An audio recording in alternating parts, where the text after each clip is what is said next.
the worst vice president in the history of our country. This is so rich, coming from someone who has been prosecuted.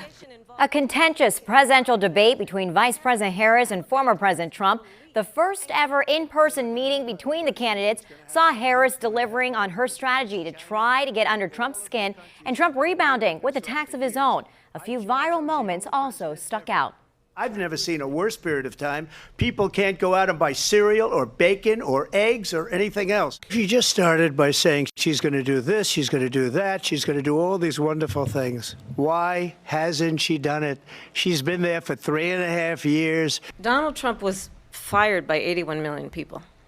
So let's be clear about that. And clearly he is having a very difficult time processing that. We're not going back. It's time to turn the page. They're eating the dogs, the people that came in. They're eating the cats. They're eating the pets of the people that live there. You talk about extreme.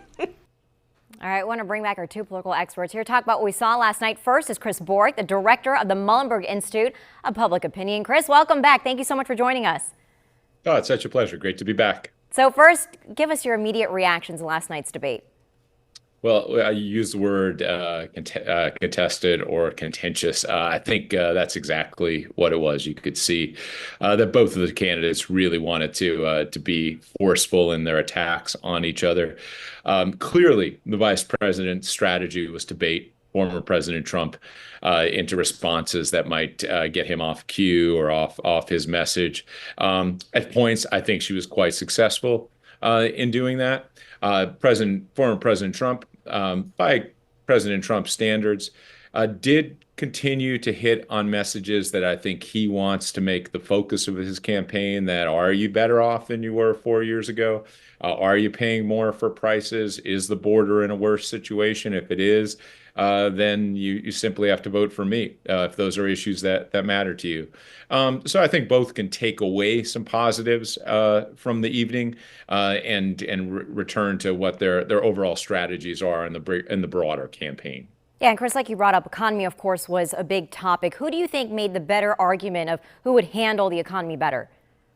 Well, the polls show that this continues to be an advantage for former President Trump. Most Americans, most voters think that he's more well-equipped for that. It's not overwhelming. The gap has narrowed a little bit since it was the Biden-Trump matchup. And you could see that he wants to hold that ground, right? He wants to make it clear. This has always been part of his brand, that he's a business person, that he can fix things. He repeatedly said that under his presidency, everything is the best. He's also known, if you watch that night, to turn to hyperbole for almost anything. And during his administration, he'd make the claim that economic conditions were better. And that's a point that he wants to keep reinforcing over and over. He stayed on that message point last night when the vice president more or less didn't throw him off. And I think that's, again, it remains an advantage if he can keep the eye on the prize, if you will. Yeah, and a lot of topics were discussed last night. What stood out to you the most about each candidate's talking points? Do you think they got their message across, not just to their base, but also to maybe undecided voters? Well, that's the key, right? I think both of them speak to their base. Former President Trump, if you listen to his message, it's one of that's based on fear. Fear that the country is losing its direction, that if he's not elected, that the country is going to spiral into the decline that he describes, and that's his energy, particularly for his voters. For the vice president, she and her forward-looking message tries to bring some optimism in. I think her tenor, largely as she answered questions, tried to promote that vision moving forward. And that's, on juxtaposition of those two broader brands that they're trying to establish for the home stretch. All right, Chris Borick, thank you. So from Zoom, we want to take it to the studio. We've got Burwood Yost here, the director of the Floyd Institute for Public Policy at Franklin and Marshall College. Welcome back. Appreciate your time. Good to see you. I want to pick up where we left off yesterday and kind of where Chris was going with undecided voters. Yesterday, you said even though they're a small group, the choice of undecided voters would be a decisive one. So what was the messaging that the candidates gave and that the undecided voters received yesterday? Yeah, I think that I believe the candidates needed to do in the race, in the debate. There was really an interest in the Harris campaign for her to try to looked like she's a moderate candidate with the vision and that she belonged on the stage. I think she ticked those boxes. I think for President Trump, former President Trump, he was distracted from his messaging. It took him a long time to get to the point about why haven't you done this if these are your plans? And I think he was at a real disadvantage in terms of the things he wanted to accomplish. I think he wanted to emphasize the economy, he wanted to emphasize immigration, and he just didn't do that consistently, which I think is why many people feel like Harris had an advantage in the debate, and that probably speaks to undecided voters. And you also talked about yesterday that, speaking just Pennsylvania alone, that the more moderate candidate has been the one who has won the state of Pennsylvania. And it sounds like you're saying Kamala Harris is the one who achieved that the most last night, at least in the debate. That's what it seems like. And I think that's the direction she wants to see the campaign go in the coming weeks, that she's not the progressive that she ran as in 2020 in the primary, that she has changed some of her positions in a way that allows her to be the moderate candidate, the candidate looking to the future, as Chris said. And I think that's a real missed opportunity for former President Trump. He could have pushed her on those flip-flops, but instead he seemed to get distracted and talked about other things that weren't really related to that key message about what are you going to do to fix the economy? He really didn't do a good job of tying her to President Biden, whose policies are very unpopular, and that had to be another interest of his campaign. It just felt like missed opportunities for him. And what do you think are the opportunities that Kamala Harris may have done better in terms of talking to the middle class? Because she talked about some of the tax breaks and the child tax breaks that she would She did. on. I mean, she made that a point of emphasis at the beginning. I mean, she started her debate, her first question she answered by saying, this is what I'm going to do to address the economy. Former President Trump never really pushed her on that with specifics.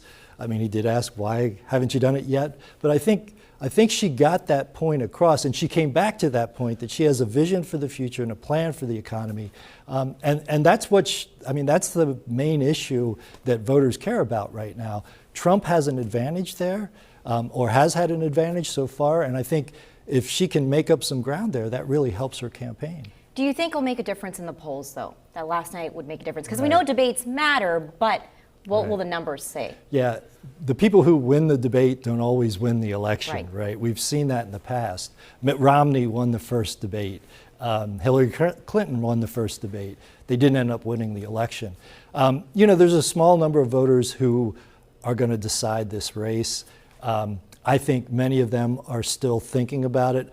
Kamala Harris last night really introduced herself to them, gives them something to think about. I would imagine you might get a bump given her performance. The question is, how sustained is that bump? Is it 2 or 3 points and come back to normal, or does this race start to open up a little bit? After the last debate, we saw that race change considerably. I'm not sure that this debate will have that same effect. And there's been a long history of celebrity endorsements. Taylor Swift, after the debate, endorsed Kamala Harris. Does that actually matter, though? But Kamala Harris is already fundraising. That campaign is already fundraising off of Taylor Swift's endorsement. Yeah, endorsements don't normally make a big deal, but most people who do endorsements don't have 283 million followers. So, and particularly when you think about Democratic candidates and the problems that Joe Biden was having with the electorate, he had problems with younger voters. I think if this energizes those younger voters and encourages them to vote for Harris, I don't see how it hurts. Yeah, what do you think is next for the candidates now in the campaign trail, especially in Pennsylvania? Because, of course, Pennsylvania, can't say it enough, matters. Well, I mean, I think it's more of the same. They're going to be here, their surrogates are going to be here, and the advertising is going to be here. And we're going to see it, endlessly until Election Day, because this state, I think Harris has to have it, and if Trump gets it, it makes his path much easier. So expect more of the same, but probably emphasizing the themes that we saw last night. For Trump, immigration, the economy; for Harris, a positive vision for the future. All right, Burwood Yost, thank you so much again for joining us. Appreciate your time. You bet. Good to see you. Thank you. And